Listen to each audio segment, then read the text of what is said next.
Querido padre, hace poco me preguntaste por qué digo que tengo miedo. Como de costumbre no supe darte una respuesta, en parte precisamente por el miedo que te tengo, en parte porque para explicar los motivos de ese miedo necesito muchos pormenores que no puedo tener medianamente presentes cuando hablo. Y si intento aquí responderte por escrito, solo será de un modo muy imperfecto, porque el miedo y sus secuelas me disminuyen frente a ti, incluso escribiendo, y porque la amplitud de la materia supera mi memoria y mi capacidad de raciocinio. Bueno, así comienza Carta al padre de Franz Kafka, un libro, bueno, más que un libro, una carta dirigida al padre de Kafka. Quería primero colocar este inicio así para que más o menos entendieran de una vez por qué línea va, por dónde se va a meter Kafka, cuál es la intención como tal de esta carta. Y bueno, ahora sí, los modales. Hola, ¿cómo están? Bueno, primer dato del libro. Este libro se escribió, bueno, lo escribió Kafka con 36 años en 1919, con la esperanza, bueno, de que su padre lo pudiera leer en algún momento, que entendiera cómo era que se sentía él por dentro, aunque como lo vemos en la primera frase de esa carta, él mismo explica que las palabras no son suficientes para que se entienda qué hay ahí, pero bueno, es como lo más cercano, ¿no? Esta carta él se la entrega a su madre para que se la haga llegar, como que sirva de intermediario para hacérselo llegar a Germán Kafka, que es el nombre del padre, pero ella nunca lo hace, probablemente por evitar conflicto o por algo similar, no sabemos la razón, no están aquí para preguntarle, pero el hecho es que esa carta nunca llegó a su destinatario final. Pongámonos en el lugar de Kafka, un hombre que toda su vida ha sentido que no es suficiente, que cada decisión que toma, cada cosa que hace, cada esfuerzo, parece estar en choque con la persona más influyente en su vida, su padre. A raíz de todo esto y mucho más, todos los problemas con esta persona, Kafka decide un día escribirle una carta a su padre. Esta carta con la intención de que llegase a sus manos a través de su madre, pero bueno, al final no llegó. El objetivo de Kafka aquí no era simplemente quejarse sin más, pero tampoco era una forma de reconciliarse con él, sino más bien una forma de hacerle entender todo lo que él había tenido que pasar y cómo la actitud de su padre y su influencia tuvieron mucho que ver en su vida y en su personalidad. Carta al padre es simplemente un texto íntimo, casi desgarrador, en donde Franz Kafka desnuda su alma por completo.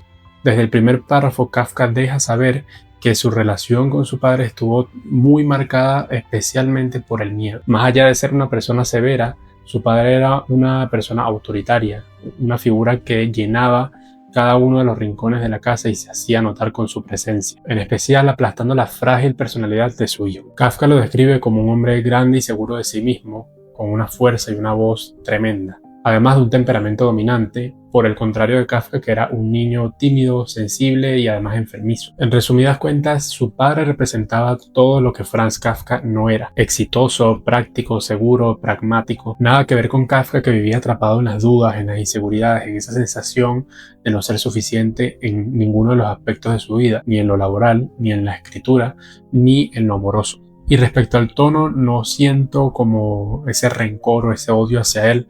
Más bien, incluso en la forma en cómo se dirige a él, noto ese respeto y ese cierto aprecio a pesar de todo lo que nos cuenta. Entonces lo vi más como una necesidad desesperada de ser comprendido por esa persona a la que él tanto admiraba. Sin mucho spoiler, para que puedas leerlo tú bien y entender, adentrarte en esta carta, vamos a ver cuáles son los puntos más importantes de este texto. Principalmente, Kafka nos habla del sentimiento de culpa, que desde muy pequeño se sentía como si hubiese fallado incluso desde antes de haberlo intentado. Habla también y profundiza mucho en la personalidad de su padre, que era un hombre que no entendía la sensibilidad de su hijo, que lo veía como un fracaso, que incluso le decía que era un simple parásito. No comprendía sus sentimientos ni su forma de ver el mundo. A raíz de esto, bueno, es normal que una persona como él tenga una autoimagen de fracaso, de que no puede lograr nada en ninguno de los ámbitos, y asimismo se vio reflejado en su vida, pero principalmente condicionado por esta forma de ser de su padre, que lo hizo crecer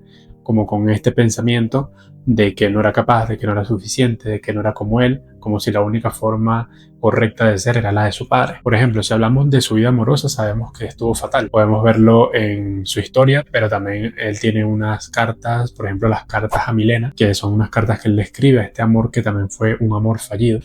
Y bueno, ya si hablamos de su forma de verse a sí mismo, también, incluso en la escritura, que sabemos que Kafka fue un escritor súper bueno, un escritor que hasta el día de hoy sigue siendo muy reconocido, Pero él no lo veía así, y esto también, además de estas cartas, lo podemos ver en sus diarios, que es donde más él habla acerca de la percepción que tiene sobre su escritura.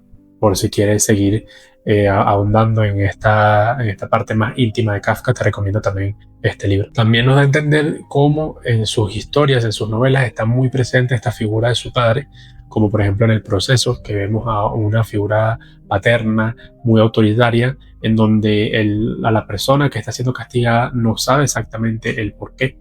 Lo mismo que le pasaba a Franz Kafka cuando sabía que algo mal estaba porque su padre se lo decía, pero no entendía exactamente qué era lo que le estaba haciendo mal. Básicamente es como si Kafka hubiese convertido este problema, este trauma infantil, en el núcleo completo de su obra. Ahora, otra duda que se viene mucho cuando se lee esta carta es si Kafka es totalmente honesto o si simplemente está exagerando.